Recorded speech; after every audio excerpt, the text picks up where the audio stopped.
زندگیوں میں ایک ایسا پلان، ایک ایسا روٹین، ایک شیڈیول بنانا چاہیے، جہنم سے آزادی کا شیڈیول، جس کو ہم روزانہ فالو کریں، جس کی بنیادی چیز کہ ہمارا عقیدہ، ہمارا عمل وہ کفر سے، بدعات سے، شرکیات سے خالی ہو۔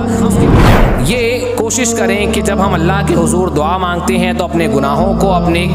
زندگیوں کو، برے اعمال کو یاد کریں، اللہ کے سامنے روئے گڑ گڑائیں، نماز کی پابندی کریں، نمازوں میں خاص طور سے فجر اور عصر کی نماز کی پابندی کریں، اور نوافل کے اندر جو ہے ہم خاص طور سے ظہر سے پہلے 4 اور ظہر کے بعد 4 رکعت نمازوں کی پابندی کریں۔ اللہ رب العالمین کے راستے میں صدقہ اور خیرات اسی نیت سے روزانہ کرتے رہیں کہ اللہ رب العالمین ہو سکتا ہے اسی کے بدلے ہمیں جہنم سے آزاد کر دے۔ انسان مالی اعتبار سے اتنا بھی مجبور ہے، بہت زیادہ مجبور ہے، تو وہ اس نیت سے ہی کم از کم اپنے گھر والوں سے یا اپنے بیوی بچوں سے، اپنے اہل و عیال سے، دوستوں یاروں سے بہترین انداز میں 2 میٹھے بول، 2 پیار کے بول اور اچھی باتیں اس نیت سے کر لے وے کہ ہو سکتا ہے کہ اللہ ان اچھی باتوں کے ذریعے، ان کی بہترین باتوں کے ذریعے مجھے جہنم سے آزاد کر دے۔ اللہ سبحانہ و تعالی سے دعا ہے، اللہم ارنا الحق حقا وارزقنا اتباعہ۔ اے اللہ، جو حق ہے تو اسے ہمیں حق دکھا اور اس کی اتباع کی ہمیں توفیق دے، آمین۔ اللہم ارنا الباطل باطلا وارزقنا اجتنابہ۔ اے اللہ، جو باطل ہے تو اسے ہمیں باطل دکھا اور اس سے اجتناب کی ہمیں توفیق دے، اللہم آمین۔ اللہ، ہم دعا کرتے ہیں کہ جو باتیں ہم نصیحت اور خیر خواہی کی سنیں، اللہ سبحانہ و تعالی تو اس پہ ہمیں عمل کرنے اور دوسروں تک اخلاص کے ساتھ اسے پہنچانے کی توفیق عطا فرما، اللہم آمین۔ اگر دیکھا جائے تو ہم میں سے ہر کسی کے پاس انفرادی طور پر اور اجتماعی طور پر، آپ پرسنلی کہیں یا اپنے گھر، پریوار، فیملی کے اعتبار سے کہیں، ہم سب کے پاس دنیاوی اعتبار سے اپنا اپنا ایک فیوچر پلان فکس ہے کہ آج میری عمر 20 سال 25 سال ہے، تو مجھے آگے آنے والے اوقات میں، سالوں میں کیا کرنا ہے۔ میں شادی شدہ ہوں، میری فیملی ہے، بیوی ہے، بچے ہیں، تو ان کے مستقبل کو بہتر بنانے کے لیے یا بہترین اور اچھا بنانے کے لیے ہم سب کے پاس کوئی نہ کوئی ذاتی طور سے بھی اور فیملی کے اعتبار سے اجتماعی طور پہ بھی کوئی نہ کوئی ایک ایسا پلان ضرور سیٹ ہے جس کو ہم فالو اپ کر رہے ہیں، جس کے مطابق ہم کام کر رہے ہیں۔ لیکن اگر ہم دیکھیں اور غور کریں تو شاید ہمارے پاس ایسا کوئی خاص ذاتی طور پر بھی اور اجتماعی طور پر بھی کوئی خاص پرٹیکولر کوئی ایسا پلان یا کوئی ایسا شیڈیول آخرت کے اعتبار سے نہیں ہے جس کو ہم فالو کر رہے ہیں۔ یعنی ہمارا ایک شیڈیول، ہمارا ایک نظام ایسا نہیں مرتب ہے، ایسا نہیں بنا ہوا ہے کہ مجھے ذاتی طور پر بھی اور اپنے گھر والوں کے لیے بھی کوئی ایسا نظام، کوئی ایسا سسٹم بنانا چاہیے جس کو ہم سب فالو کریں، جو ہمارے ڈیلی روٹین میں ہو، شاید نہیں ہے۔ اور اگر کسی کے پاس وہ سسٹم ہے بھی تو وہ اس کو اپنی زندگی میں اپلائی نہیں کر پاتا ہے، یا وہ اپنی زندگی میں اسے نافذ نہیں کر پا رہا ہے۔ اس کی وجہ کیا ہو سکتی ہے؟ بہت ساری وجوہات ہے، لیکن اس کے اندر ایک بہت بڑی وجہ یہ ہے کہ ہم کہیں نہ کہیں جانتے ضرور ہیں، سنتے ضرور ہیں، سمجھتے ضرور ہیں، جیسا ہم نے خطبہ مسنونہ میں بھی آیت پڑھی کہ وَمَنْ زُحْزِحَ عَنِ النَّارِ وَأُدْخِلَ الْجَنَّةَ فَقَدْ فَازَ، کہ جو جہنم سے بچا لیا گیا اور جنت میں داخل کر دیا گیا وہ کامیاب ہو گیا۔ ہم سب اس بات کو مانتے ہیں کہ یہی ایک بندہ مومن کی حقیقی کامیابی ہے کہ وہ جہنم سے اپنے آپ کو اور اپنے اہل و عیال کو، اپنے گھر والوں کو، اپنے اہل خانہ کو بچا لیں۔ لیکن اس کا احساس ہمارے دلوں میں اس درجے کا نہیں ہے، یا ہمارے دلوں میں اس نجات کی فکر اس درجے کی نہیں ہے جتنی فکر ہمیں اپنے آنے والے کل کی ہے، یا ہمیں اپنے اور اپنے اہل و عیال، اپنے گھر والوں کے، اپنے بچوں کے مستقبل کی ہے۔ آپ سوچیں، جب ہم غور کرتے ہیں کتاب و سنت میں تو ہمیں اس بات کا اندازہ ہوتا ہے کہ سب سے آخری آدمی جو پل صراط کو پار کر کے گزر جائے گا اور جس آخری آدمی کا جنت میں داخلہ ہوگا، اس کے لیے وہ نعمت کتنی عظیم ہوگی۔ ہم سوچیں،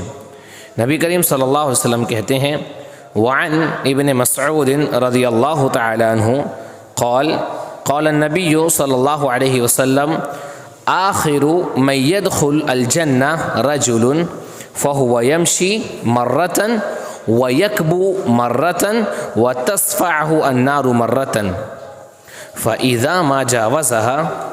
التفت إليها فقال تبارک الذی نجانی منکی لقد اعطانی اللہ شیئا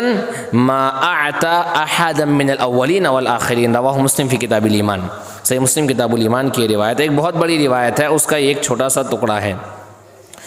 اب دیکھیں کہ ایک بندہ مومن کے لیے اس سے عظیم نعمت یا اللہ کا انعام کچھ اور ہو ہی نہیں سکتا کہ وہ بھلے ہی کیسی بھی صورت میں ہو پل صراط کو پار کر جائے۔ اللہ کے نبی صلی اللہ علیہ وسلم کہتے ہیں کہ آخری آدمی جو جنت میں داخل ہوگا وہ کون ہوگا؟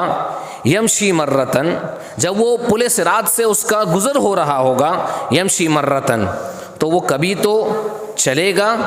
ویکبو مرتن اور کبھی وہ اوندھے منہ گر جائے گا، وتصفعہ النار مرتن اور کبھی کبھی آگ کی جو لپٹیں ہوں گی وہ اس کے چہرے تک پہنچ رہی ہوں گی، اس کی تپش اس کے چہرے تک پہنچ رہی ہوگی۔ اس کے بعد کیا ہوگا؟ فَإِذَا مَا جَاوَزَهَا، جب وہ آدمی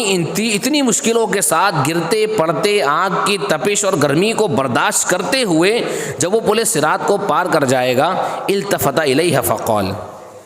وہ پل صراط کو مخاطب ہو کر کہے گا پار کرنے کے بعد، تبارک الذی نجانی منکی، بڑی بابرکت ہے وہ ذات جس نے آج مجھے تجھ سے نجات دے دیا، لقد اعطانی اللہ شیئا ما اعطى احدا من الاولین والآخرین، آج اللہ نے اس نجات کے بدلے، اس نجات کی صورت میں جو نعمت مجھے دی ہے، آج سے پہلے یہ نعمت نہ اللہ پاک نے کسی اور کو دی ہوگی اور نہ آج میرے بعد اللہ یہ نعمت کسی کو دے گا۔ اللہ اکبر، یہ سب سے آخری آدمی ہے جو پل صراط کو پار کرے گا، سب سے آخری آدمی کے لیے یہ نعمت جس کو مل جائے گی۔ اللہ تبارک و تعالیٰ سے دعا ہے کہ اللہ رب العالمین ہمیں بھی کم از کم ان آخری لوگوں، اس آخری آدمی میں شامل کریں جو کیسے بھی گرتے پڑتے کسی بھی صورتحال میں پورے صراط کو پار کر جائیں۔ تو آپ سوچیں اس آدمی کے نزدیک کتنی عظیم نعمت ہے۔ وہ آدمی جب پل صراط سے نجات پا جائے گا تو اس کو ایسا لگ رہا ہوگا کہ آج اللہ نے اس نجات کی صورت میں جو نعمت دی ہے وہ مجھ سے پہلے نہ کسی کو ملی ہے، نہ میرے بعد کسی کو ملے گی۔ لہذا ایک بندہ مومن کے لیے سب سے عظیم نعمت یہی ہے کہ وہ پل صراط کو پار کر کے جنت تک اپنے آپ کو پہنچا دے۔ میرے عزیزوں، انسان تصور کریں کہ جب ہم اپنے گناہوں کا بوجھ اٹھا کر کے پل صراط سے گزریں گے اس وقت کیا عالم ہوگا، اور اس سے پہلے اگر بندہ مومن جو احوال ہے، جو حالات ہے اس کو دیکھیں، اس پہ غور کریں تو انسان کو بہت سی ایسی چیزیں سمجھ میں آنی چاہیے کہ آج اس کی زندگی کا حال کیا ہے، اسے کیا ہونا چاہیے اس نجات کو حاصل کرنے کے لیے۔ پل صراط سے گزر کوئی آسان گزر نہیں ہے، جیسا کہ اس حدیث پاک سے بھی ہمیں سمجھ میں آتا ہے کہ جو آدمی گزرے گا وہ اوندھے منہ بھی گرے گا، اسے جہنم کی تپش بھی، جہنم کی آگ بھی اسے لگ رہی ہوگی، لیکن بہرکیف وہ پار کر جائے گا۔ سوچیں کہ یہ اتنی بڑی نعمت ہے کہ جس کا اندازہ آپ اور ہم نہیں لگا سکتے۔ ہر انسان یہ چاہتا ہے کہ وہ پل صراط کو پار کر جائے، جنت تک اس کا داخلہ ممکن ہو جائے، لیکن اس کے لیے ہمیں محنت کرنی ہوگی، ہمیں اس کے لیے اپنا ڈیلی ایک نظام، ایک شیڈیول تیار کرنا ہوگا جس کے مطابق ہم خود چلیں اور اپنے گھر والوں کو چلائیں، کیونکہ اللہ رب العالمین واضح طور پر کہتا ہے یا ایھا الذین آمنوا قوا انفسکم واہلیکم نارا وقودھا الناس والحجارہ، اے لوگو، اے ایمان والو، تم اپنے آپ کو اور اپنے گھر والوں کو جہنم کی آگ سے بچاؤ۔ اللہ تبارک و تعالیٰ واضح طور پر مطالبہ کر رہا ہے کہ ہم اپنی زندگی میں ایک ایسا سسٹم، ایک ایسا نظام بنائیں جس کو ہم فالو کریں، جس پر ہم چلیں، اور چھوٹی چھوٹی چیزیں ہیں جس کو ہم کرتے چلیں تو انشاءاللہ ہمارا جنت تک کا راستہ بہت آسان ہو جائے گا۔ میرے عزیزوں، بہت ساری باتیں ہیں، لیکن اگر عام طور سے کہا جائے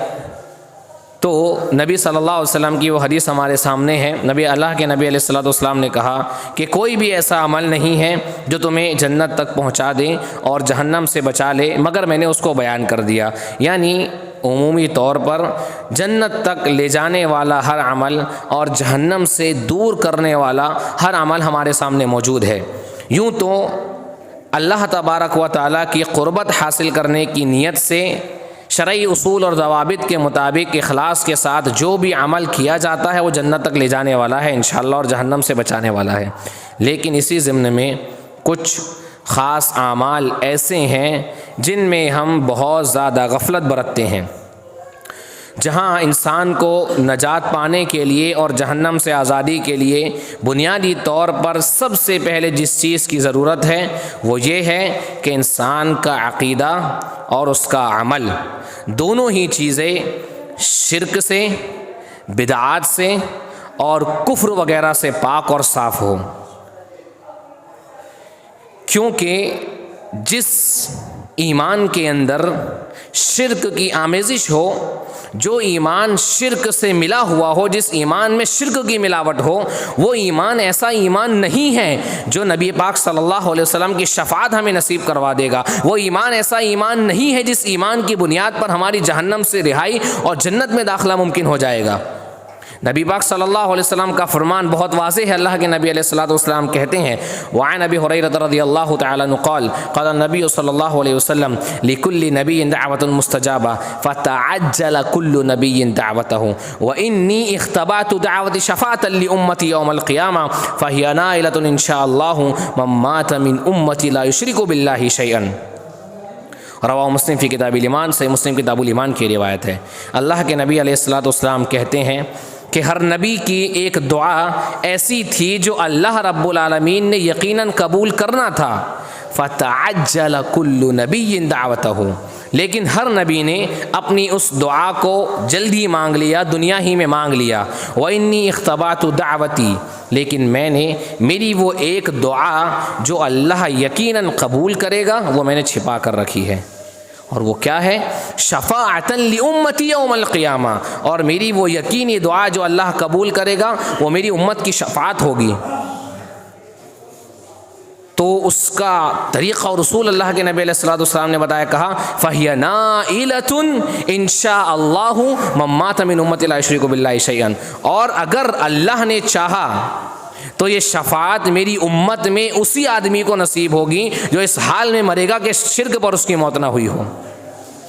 لہذا اگر نبی علیہ الصلوۃ والسلام کی شفاعت پانا ہے اور جہنم سے آزادی اگر ہمیں چھٹکارا پانا ہے تو ہمیں اپنے اعمال سے، اپنے عقیدے سے شرک کا خاتمہ سب سے پہلے کرنا ہوگا۔ اور امام مسلم رحمۃ اللہ علیہ اس حدیث پاک کو کتاب الایمان کے اندر لائے ہیں، اور اس حدیث پاک میں واضح طور پہ جیسا کہ سمجھ میں آتا ہے شرک کی ممانعت ہے اور شرک سے روکا گیا ہے۔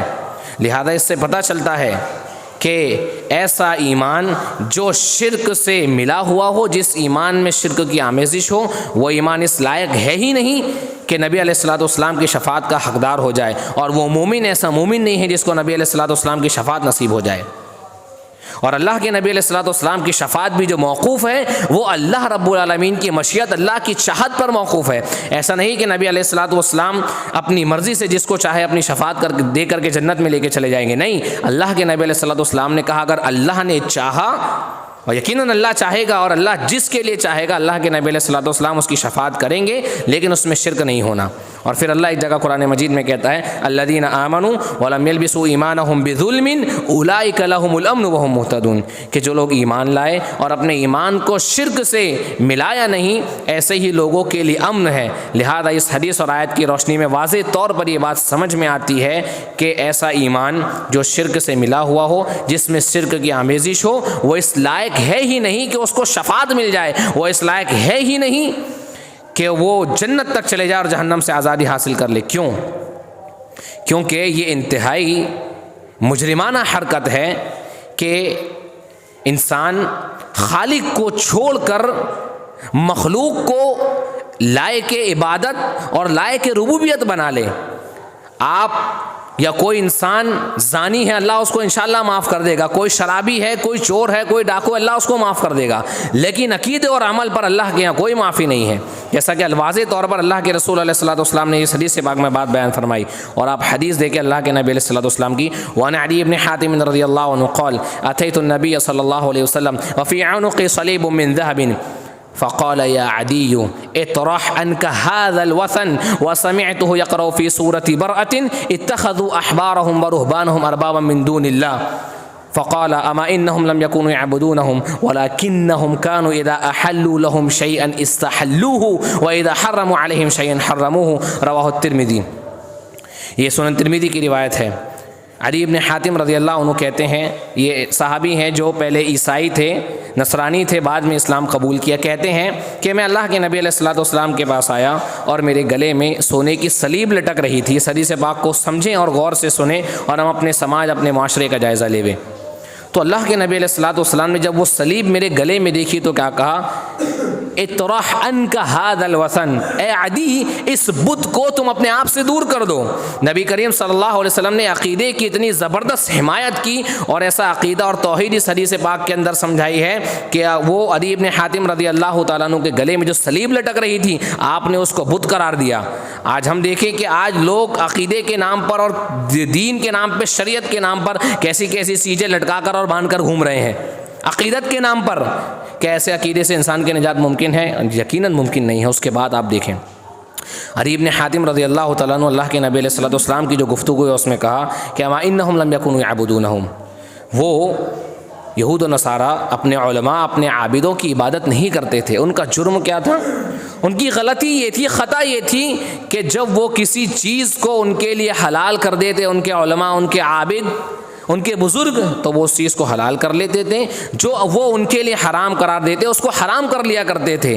لہذا مقصود بتانے کا یہ ہے کہ یہ ایسا انسان جو مخلوق کو معبود اور رب بنا لے، مخلوق کو لائق عبادت اور لائق ربوبیت بنا لے، وہ اس لائق ہے ہی نہیں کہ وہ جنت میں چلا جائے۔ میرے عزیزوں، یہ چیز سمجھیں، عمومی طور پر یہ کسی کے اوپر ذاتی طور پر طنز یا طعنہ نہیں ہے، یا کسی کے جذبات یا کسی کی عقیدت سے کھلواڑ یا اس کو اکسانا نہیں ہے۔ یہ دلائل اور کتاب و سنت کی روشنی میں سمجھانے والی چیزیں اور باتیں ہیں کہ جہنم سے آزادی کا سب سے بنیادی طور پر جو چیز ہمیں کرنی ہے وہ ہمیں اپنے عقیدے، اپنے عمل کو شرک، کفر اور بدعت سے پاک کرنا ہوگا۔ اس کے بعد آتے ہیں، یہ تو ایک خصوصی بات ہو گئی، اب عمومی باتوں پر آتے ہیں۔ میرے عزیزوں، دوسری چیز جو ایک بندہ مومن کو جہنم سے نجات دینے والی ہے وہ کیا ہے؟ انسان جب اللہ سے دعا کرے، اللہ کے سامنے جب وہ دعا کے لیے اپنے ہاتھ اٹھائے تو اللہ کے سامنے وہ روئے، وہ گڑ گڑائیں، اور یقیناً جب انسان رب کے حضور ہوتا ہے، اللہ کے سامنے وہ موجود ہوتا ہے، اور انسان اگر اپنے گناہوں کو یاد کرے، ایک بندہ مومن اپنی زندگی میں کیے جانے والے برے اعمال کو یاد کرے، یقیناً اس کی آنکھوں سے آنسو بہنا لازمی ہے۔ اور یہ ایسی چیز ہے کہ جس کی بنیاد پر اللہ رب العالمین ہو سکتا ہے کہ ہمیں نجات دے دے۔ انسان کی زندگی میں اس کی ندامت اور شرمندگی سے اس کے گناہوں پر بہنے والے آنسو، یہ ہو سکتا ہے کہ اس کی نجات کا سبب بن جائے۔ اللہ کے نبی علیہ الصلوۃ والسلام کہتے ہیں کہ اینا لا یلج النار رجل بکت من خشیت اللہ، اور بکا من خشیت اللہ. اللہ کے نبی علیہ الصلوۃ والسلام کہتے ہیں کہ ایسا آدمی جہنم میں داخل نہیں ہوگا بکا من خشیت اللہ، جو اللہ کے خوف سے رو دیتا ہو. اللہ کے نبی علیہ الصلوۃ والسلام نے کہا، صحیح الجامع کی روایت ہے، عینان لا تمسہم النار ابدا، دو طرح کی آنکھیں ایسی ہیں جن کو جہنم کی آگ کبھی نہیں چھوئے گی. عین بکت من خشیت اللہ، ایسی آنکھ جو اللہ کے خوف سے رو دے. وعین باتت تحرس فی سبیل اللہ، اور ایسی آنکھ جو اللہ کے راستے میں فی سبیل اللہ نگرانی کرتے ہوئے اور پہرے داری کرتے ہوئے گزر کر اور جاگتے ہوئے نکل جائے. آپ دیکھیں اللہ کے نبی علیہ الصلوۃ والسلام نے جو بات کہی ہے کہ 7 طرح کے لوگ جن کو اللہ کے عرش کا سایہ ملے گا، ان میں ایک آدمی کون ہوگا؟ ایک آدمی وہ بھی ہوگا رجل ذکر اللہ خالیا ففاضت عیناہ، ایک آدمی وہ بھی ہوگا کہ جو تنہائی میں اللہ کو یاد کرے تو اس کی آنکھیں بہہ پڑیں.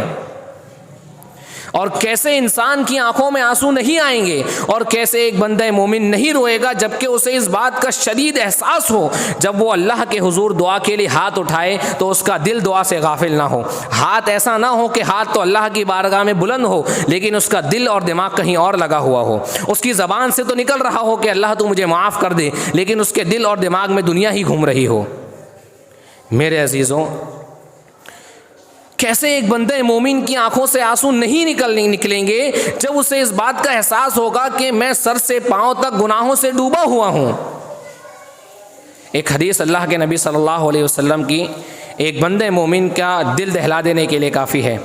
اللہ کے نبی علیہ الصلوۃ والسلام نے کہا، ما منکم من احد الا وعملہ يدخل الجنہ، تم میں سے کوئی بھی ایسا نہیں ہے کہ جس کا عمل اسے جنت میں داخل کر دے. صحابہ نے پوچھا، ولا انت یا رسول اللہ، اللہ کے نبی کیا آپ بھی نہیں؟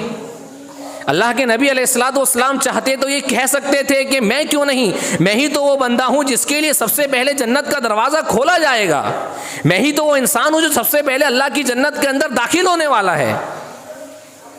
اللہ کے نبی علیہ الصلوۃ والسلام چاہتے تو جواب دے سکتے تھے، لیکن آپ نے تعلیم دی، آپ نے سکھایا، کہا ولا انا، میں بھی نہیں. حالانکہ ہمارا ایمان عقیدہ ہے کہ نبی علیہ الصلوۃ والسلام کا تو کوئی محاسبہ ہی نہیں ہے،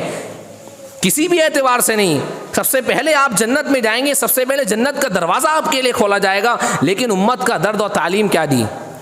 میں بھی نہیں، میرا عمل بھی ایسا نہیں ہے. تعلیم ہے یہ، میرا عمل بھی ایسا نہیں ہے کہ میں جنت میں چلا جاؤں. لیکن کب؟ الا ان یتغمدنی اللہ برحمت منہ وفضل، کما قال علیہ الصلوۃ والسلام، جب تک کہ اللہ کا فضل اور رحمت نہ ہو میرا عمل بھی ایسا نہیں ہے کہ میں جنت میں چلا جاؤں. تو آپ میں ہم کس غلط فہمی میں زندگی گزار رہے ہیں، کس خوش فہمی میں ہم جی رہے ہیں کہ ہم ایک ٹائم 2 ٹائم 5 ٹائم نماز پڑھ لیں گے، رمضان زکوٰۃ دے دیں گے، اللہ نے توفیق دی حج کر لیں گے، جنت مل جائے گی، جہنم سے آزادی ہو جائے گی. نہیں، نبی علیہ الصلوۃ والسلام کہہ رہے ہیں کہ میں اللہ کا بندہ، اللہ کا رسول ہوں، لیکن جب تک اللہ کا فضل نہیں ہوگا جب تک میں بھی جنت میں نہیں جا سکتا. اللہ اکبر، اللہ. یہ حدیث پاک ہم سب کے لیے لمحہ فکریہ ہے، غور کرنے کا مقام ہے کہ آج ہم کس قدر غفلت کی زندگی جی رہے ہیں، ہم کس قدر غفلت کا شکار ہیں. اللہ کے نبی علیہ الصلوۃ والسلام نے اللہ کی رحمت، اللہ کے فضل حاصل کرنے کے طریقے ذریعے بھی بتا دی. ایک طریقہ یہ ہے کہ عین بکت من خشیت اللہ، جب اللہ کے حضور ہم دعا کے لیے ہاتھ اٹھائے تو روئیں، ندامت کے، شرمندگی کے، گناہوں کے احساس کے، توبہ کے احساس کے آنسو ہماری آنکھوں سے نکلے تو کیسے اللہ رب العالمین جہنم سے آزاد نہیں کرے گا. یہ بات ہمارے سماج میں بڑی مشہور ہے کہ اللہ رب العالمین 170 ماؤں سے زیادہ یا 100 ماؤں سے زیادہ رحم کرنے والا ہے، جبکہ یہ بات صحیح نہیں ہے. احادیث کے مطابق اگر ہم دیکھیں تو احادیث میں یہ بات ملتی ہے کہ اللہ رب العالمین ہم پر ہماری ماں سے زیادہ مہربان ہے. اب اللہ کی رحمت کو 60 70 یا 100 سے قید کر دینا، یہ اللہ رب العالمین کی رحمت کو ایک اعتبار سے قید کر دینا ہے کہ اللہ صرف 70 ماؤں سے زیادہ رحم کرتا ہے، جبکہ اللہ کی رحمت اس سے بہت زیادہ وسیع ہے. ایک ہمارا رب جو جب ہماری آنکھوں سے آنسو گرتے ہیں، ہم روتے ہیں، تو ہماری ماں، ہمارا باپ کتنی آسانی سے ہماری بڑی بڑی غلطیوں کو، کوتاہیوں کو معاف کر دیتے ہیں. تو وہ رب جو ہماری ماں سے زیادہ ہمارے لیے رحم دل، ہمارے پر رحم کرنے والا ہے، وہ اللہ کیوں معاف نہیں کرے گا؟ لیکن ہم اللہ کے سامنے روئے تو صحیح، اب اللہ کے سامنے گڑ گڑائے کہ اللہ میں گناہگار ہوں، اللہ مجھے تو معاف کر دے، اللہ میں سر سے پاؤں تک گناہوں سے ڈوبا ہوا ہوں، لیکن اللہ تیری رحمت اتنی وسیع ہے اللہ کہ اس کے مقابلے میرے گناہ کچھ بھی نہیں ہے میرے مولا. تو جہنم سے آزادی کا دوسرا ایک بہت بڑا ذریعہ اور سبب یہ ہے کہ بندہ جب اللہ کے سامنے دعا کرے تو وہ دعا میں غافل نہ ہو، وہ اللہ کے سامنے گڑ گڑائے، اللہ کے سامنے آنسو بہائیں۔ اگر آنسو نہیں نکلتے ہیں تو کم از کم رونے کی سی کیفیت بندہ بنائے۔ لیکن میں نہیں سمجھتا کہ کوئی دل اتنا سخت بھی ہو سکتا ہے کہ جسے اپنے گناہوں کا احساس ہو اپنے رب کے سامنے، پھر بھی اس کی آنکھوں سے آنسو نہ نکلے، الا ماشاء اللہ۔ تو یہ چیز ہم سب کو کرنی چاہیے کہ اگر جہنم سے آزادی حاصل کرنا ہے تو ہم اللہ کے سامنے دعاؤں میں روئیں اور گڑ گڑائیں۔ اسی طرح ایک اور بہت اہم چیز جس کے طرف ہم لوگ کوتاہی کر برتتے ہیں، توجہ نہیں دیتے، وہ یہ ہے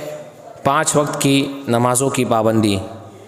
مسند احمد کی روایت، اللہ کے نبی علیہ الصلوۃ والسلام کہتے ہیں من حافظ علی الصلوات الخمس رکوعہن وسجودہن ومواقیتہن ادخلہ اللہ الجنہ او حرم علی النار، کما قال علیہ الصلوۃ والسلام، کہ جو 5 وقت کی نمازیں ہیں ان 5 وقت کی نمازوں کی حفاظت کرتا ہے، رکوعہن سجودہن، ان کے رکوع اور سجدے صحیح جو طریقہ ہے جو نبی علیہ الصلوۃ والسلام کی سنت ہے اس طریقے کے مطابق وہ اپنی نماز کو ادا کرتا ہے، اور مواقیتہن، اور وقت مقررہ پر ادا کرتا ہے، ادخلہ اللہ الجنہ، اللہ اسے جنت میں داخل کرے گا یا اللہ رب العالمین اس پر جہنم کو حرام کر دے گا۔ ہماری یہ تو چاہت اور تڑپ ہے کہ ہم جنت میں داخل ہو جائیں، لیکن ہماری جنت سے محبت ہماری نیند سے زیادہ ہے۔ جتنی محبت ہمیں اپنی نیند سے ہے، اپنے آرام سے، اتنی محبت ہمیں جنت سے نہیں ہے۔ اگر ہمیں اپنی نیند، اپنے آرام سے زیادہ جنت سے محبت ہوتی تو ہم فجر کی نمازوں میں موجود ہوتے۔ ہم ظہر سے عصر کے بیچ میں جو آرام کرتے ہیں اس آرام کو چھوڑ کر ہم عصر کی نماز میں موجود ہوتے۔ کیوں؟ کیونکہ اللہ کے نبی علیہ الصلوۃ والسلام کہتے ہیں من صلی البردین دخل الجنہ، صحیح مسلم وغیرہ کی روایت ہے کہ جو 2 ٹھنڈی نمازیں پڑھتا ہے فجر اور عصر کی، وہ جنت میں داخل ہوگا۔ لہذا ہماری محبت جنت سے آزادی، جنت میں داخلے اور جہنم سے آزادی کی اتنی ہی ہے عملی طور پہ، عملی زندگی میں، کہ ہمیں اپنی نیند سے زیادہ محبت ہے، جنت سے زیادہ نہیں ہے۔ ہمیں اپنا آرام، دنیا کا آرام زیادہ پیارا ہے، جہنم سے آزادی کا آرام ہمیں پیارا نہیں ہے، جنت کا آرام ہمیں پیارا نہیں ہے۔ یہ ہماری عملی زندگیوں کا حال ہے ہم سب کی۔ لہذا جنت میں داخلے کے لیے اور جہنم سے آزادی کے لیے 5 وقت کی نمازیں، اور 5 وقت کی نمازوں میں بھی خصوصی طور پر فجر اور عصر کی نماز کی پابندی ہونا چاہیے۔ جو ہم نے شروع میں کہا تھا کہ ہماری زندگیوں میں ایک ایسا شیڈیول، ایک ایسا پلان ہمیں بنانا چاہیے جس کو ہم ڈیلی فالو کریں، اور اس بات کی نصیحت ہم اپنے گھر والوں کو بھی کریں، اپنے آپ کو سب سے پہلے کریں۔ گھر میں روزانہ ہم جائزہ لیتے رہیں کہ ہمارے گھر میں ہماری مائیں، ہماری بہنیں، ہماری بچیاں، ہمارے بچے نماز کے پابند ہیں کہ نہیں ہیں۔ میرے عزیزوں، اور نمازوں کے اندر ایک اور چیز بڑی اہمیت کی حامل ہے۔ اللہ کے نبی علیہ الصلوۃ والسلام نے کہا، صحیح الجامع کی صحیح روایت ہے کہ من حافظ علی 40 قبل الظہر و40 بعدها حرم علی النار، کہ جو آدمی ظہر سے پہلے 4 اور ظہر کے بعد 4 رکعت نمازوں کی پابندی کرتا ہے، اللہ رب العالمین اس پر جنت کو حرام کر دیتا ہے۔ اللہ اکبر! کتنی بڑی فضیلت ہے ایک بندے مومن کے لیے، اللہ کتنا مہربان ہے۔ سوچیں، 4 رکعت ظہر سے پہلے، 4 رکعت ظہر کے بعد پڑھا، یہ انسان اپنی زندگی ڈیلی کے اندر روٹین میں لا لے تو جہنم سے آزادی کی تیاری وہ روز کر رہے ہیں، روزانہ ڈیلی یومیہ اس کی تیاری ہو رہی ہے۔ یہی وہ پلان ہے جس کو ہمیں بنانے کی ضرورت ہے، یہی وہ شیڈیول ہے جس کو بنا کر ہماری زندگیوں میں نافذ کرنے کی ضرورت ہے۔ میرے عزیزوں، آخرت میں جواب دہی کا احساس اور حساب و کتاب کا جو احساس ہے وہ بڑا اہمیت کا حامل ہے۔ صحیح بخاری کتاب التوحید کی روایت ہے، اللہ کے نبی صلی اللہ علیہ وسلم کہتے ہیں ما منکم من احد الا سیکلمہ ربہ لیس بینہ وبینہ ترجمان فیرى ایمن منہ فلا یرى الا ما قدم من عملہ فیرى اشأم منہ فلا یرى الا ما قدم من عملہ فیرى امامہ فلا یرى تلقاء وجهه الا النار فاتقوا النار ولو بشق تمرة وإن لم يستطع فبكلمة طيبة، رواہ البخاری فی کتاب التوحید۔ یہ حدیث پاک ایک ہوئی۔ دوسری مرتبہ دوسری حدیث میں اللہ کے نبی علیہ الصلوۃ والسلام نے کہا، اللہ کے رسول علیہ الصلوۃ والسلام عائشہ رضی اللہ عنہ کو کہتے ہیں، پہلے اس حدیث کو دیکھ لیتے ہیں، کہا کہ ما منکم من احد الا سیکلمہ ربہ، اللہ اکبر، کہ تم میں سے ہر کوئی اکیلے اکیلے تنہا تنہا اپنے رب سے بات کرے گا۔ ہم سب اپنی سوچ کو اجاگر کریں، تھوڑا سوچیں، تنہائی میں بیٹھ کر، جماعت میں بیٹھ کر، دوستوں کے ساتھ بیٹھ کر سوچیں اس حدیث پاک کو، اس کے منظر کو جو اللہ کے رسول علیہ الصلوۃ والسلام نے بیان کیا ہے کہ تم میں سے ہر آدمی اپنے رب سے ملاقات کرے گا، بات کرے گا۔ لیس بینہ و بینہ ترجمان، اللہ اور اس کے بندے کے درمیان کوئی ترجمانی کرنے والا نہیں ہوگا۔ آپ، میں، ہم سب، ہماری مائیں، ہماری بہنیں، ہمارے گھر والے، ہم سب، میں اللہ کے سامنے اگر کھڑا ہوں گا، آپ اللہ کے سامنے کھڑے ہوں گے، اللہ مجھ سے بھی بات کرے گا، آپ سے بھی بات کرے گا، اور اس دن ایسا نہیں ہوگا کہ میرے اور اللہ کے درمیان، ہمارے اور اللہ کے درمیان کوئی دوسرا یا تیسرا شخص ہوگا جو میری اور اللہ کی، ہماری اور اللہ کی باتوں کی ترجمانی کرے گا۔ نہیں، کیا ہوگا پھر؟ اللہ سے ہم سب بات کریں گے، سامنے سامنے اللہ سے جب فیس ٹو فیس بات ہوگی، کیا ہوگا؟ فَيَرَى أَيْمَنَ مِنْهُ فَلَا يَرَى إِلَّا مَا قَدَّمَ مِنْ عَمَلِهِ، آدمی اپنے بائیں جانب دیکھے گا تو جو دنیا کے اندر اس نے اعمال کیے ہوں گے اسے وہ اعمال دکھائی دے رہے ہوں گے، کیونکہ کسی کی حیثیت کوئی بساط ہی نہیں ہے کہ وہ رب، اللہ رب العالمین سے ہم کلام ہو جائے اور اللہ رب العالمین سے وہ بات کر سکے۔ اللہ سے جب اللہ اس سے سوال جواب کرے تو اللہ کے سوالوں کا جواب دے پائے، کسی کی حیثیت اور بساط نہیں ہے ہم جیسے لوگوں کی۔ تو جب اللہ کے سامنے ہوں گے، کوئی ترجمان نہیں ہوگا، تو دائیں جانب ہم دیکھیں گے، ہمارے اعمال ہمیں دکھائی دیں گے۔ فَيَرَى أَشْأَمَ مِنْهُ فَلَا يَرَى إِلَّا مَا قَدَّمَ مِنْ عَمَلِهِ، پھر بائیں جانب جب دیکھیں گے تو ہمیں اپنے اعمال دکھائی دیں گے۔ اگر انسان نے اچھے اعمال کیا ہے، بہت نیک ہے، تو بھی اللہ رب العالمین کے حضور اس کے کھڑے رہنے کی مطلب طاقت نہیں ہے، اور اگر برے اعمال ہیں، زندگی غفلت والی ہے، تو کیا ہوگا؟ اس کے بعد کا جو منظر ہے، اللہ کے نبی علیہ الصلوۃ والسلام کہتے ہیں جب آدمی اپنے دائیں بائیں دیکھ لے گا، جب اسے اپنے اعمال دکھائی دے رہے ہوں گے تو آدمی سامنے دیکھے گا، چہرے کے سامنے دیکھے گا۔ فَلَا يَرَى إِلَّا النَّارَ تِلْقَاءَ وَجْهِهِ، جہاں تک اس آدمی کی نظر جائے گی اسے سوائے جہنم کی آگ کے کچھ اور نہیں دکھائی دے رہا ہوگا۔ ایک بندہ مومن، ہم سوچیں کہ وہ عالم یا وہ منظر، وہ لمحہ کیسا ہوگا کہ جب اللہ سے ہم بات کر رہے ہوں گے، اللہ سے ہم کلام ہوں گے، ہم اپنے گناہوں والے، ہم اپنی زندگیوں کو دیکھیں گے، جب دائیں دیکھیں گے تو اعمال دکھائی دیں گے، بائیں طرف اچھے یا برے اعمال دکھائی دیں گے۔ بندہ جب سامنے دیکھے گا تو اسے سوائے جہنم کی آگ کے کچھ اور دکھائی نہیں دے گا۔ تو ایسی صورت میں ہمارا معاملہ کیا ہوگا، یا ہماری کیفیت صورت حال کیا ہوگی؟ اگر انسان اس لمحے کو، اس منظر کو تصور کرے تو یہ لمحہ، یہ منظر اس کی زندگی، اس کی سوچ کو بدل دینے کے لیے کافی ہے کہ میں آپ تک کیسی زندگی گزارتے آیا، اللہ اس کو معاف کرے، لیکن آج سے میں یہ عہد کروں گا، میں یہ اپنی زندگی کو بدلوں گا کہ کم از کم جب میرا رب مجھ سے ہم کلام ہوگا، جب مجھے جہنم کی آگ اور میرے اعمال کے سوائے کچھ نہیں دکھائی دے رہا ہوگا، تب میں کیا منہ دکھاؤں گا، تب میرے پاس اللہ کو دینے کے لیے کیا جواب ہوگا۔ انسان، ایک بندہ مومن تصور کرے، یہیں ایک چھوٹا سا واقعہ میں آپ لوگوں کو سمجھانے کے لیے یا اور مزید تاکید کے لیے ذکر کروں۔ ایک مصری نوجوان جو نہایت ہی خوبصورت تھا، وہ پڑھائی کرنے کے لیے مصر گیا ہوا تھا۔ اللہ رب العالمین کی قضا اور مشیت، ایک لڑکی اس کی دیوانی ہو گئی، اس پر فریفتہ ہو گئی۔ کسی دن موقع پا کر کے وہ لڑکی جو ہے اس کے کمرے تک آ گئی، کسی سامان وغیرہ کو لینے تلاش کرنے کے بہانے، اور اس نے گناہ کے لیے، غلط کام کے لیے ورگلایا۔ وہ لڑکی بھی بڑی حسین و جمیل، وہ لڑکا بھی بڑا حسین و جمیل، لیکن اللہ کا ڈر کیسا ہوتا ہے۔ اس لڑکے نے اس لڑکی کا ہاتھ پکڑا اور پکڑ کر کے وہاں جو آگ، جو چراغ جل رہا تھا اس پر رکھ دیا، اور رکھ کر کے اس سے کہنے لگا، هل تطيق على النار صبرا، هل تطيق على النار صبرا،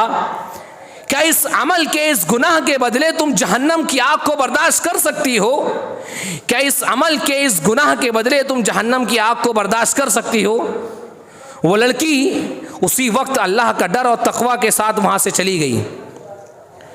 تو آدمی اگر یہ سوچے کہ اس کا جو عمل ہے، اس کا جو گناہ ہے، اس کی لذت وقتی ہے، لذت ختم ہو جانے کے بعد اس کا اثر باقی رہے گا، اور اس کا اثر ہو سکتا ہے کہ وہ جہنم کی صورت میں ہو۔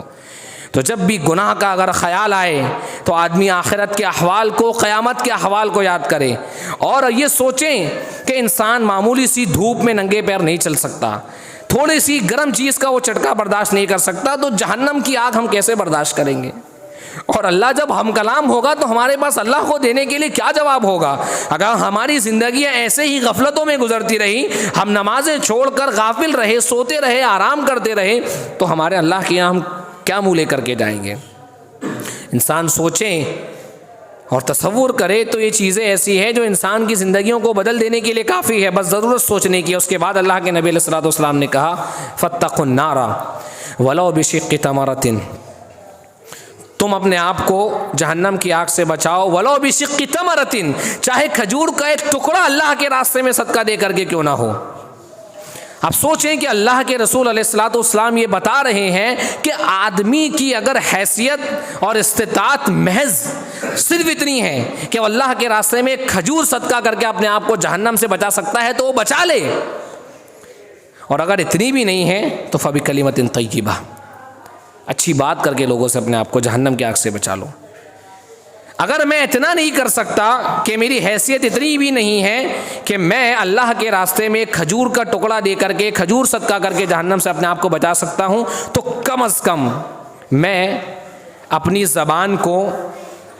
اس لیے روک لوں، اس نیت سے خاموش کر لوں، میرا بھائی اگر مجھ سے ملاقات کرتا ہے، میری ملاقات میرے بھائی سے اگر ہوتی ہے تو میں اس نیت سے اس سے دو میٹھے بول لوں کہ ہو سکتا ہے کہ یار اللہ مجھے اسی وجہ سے جہنم سے آزاد کر دے۔ یہی تو ہے کلمۃ طیبہ۔ بہترین بات کیا ہے؟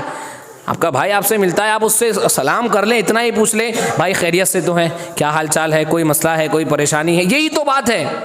تو بہترین بات اگر اچھے دو کلمات، دو میٹھے بول اگر میں اس نیت سے بول لوں کہ میرا رب ہو سکتا ہے مجھے جہنم سے آزاد کر دے گا، تو ہو سکتا ہے اللہ جہنم سے آزاد کر دے۔ اسی طرح انسان کی زندگی میں جو جہنم سے آزاد کرنے والا ایک عمل اس حدیث کے مطابق بھی وہ صدقہ اور خیرات بھی ہے۔ اللہ کے نبی علیہ الصلوۃ والسلام نے کہا کل امرئ فی ظل صدقتہ یوم القیامہ حق حتی یقضی بین العباد و بین الناس، کہ ہر آدمی قیامت کے دن اپنے صدقے کے سائے میں ہوگا یہاں تک کہ بندوں کے درمیان فیصلہ کر دیا جائے۔ ہم سوچیں بہت بڑی چیز نہیں ہے، کیا ہم میں سے کوئی بھی آدمی یا ہم سب اس بات سے بھی عاجز ہیں یا قاصر ہیں کہ اپنی محنت کی کمائی میں سے ہم اس نیت سے، محض اس نیت سے 5 روپیہ روزانہ کا یومیہ،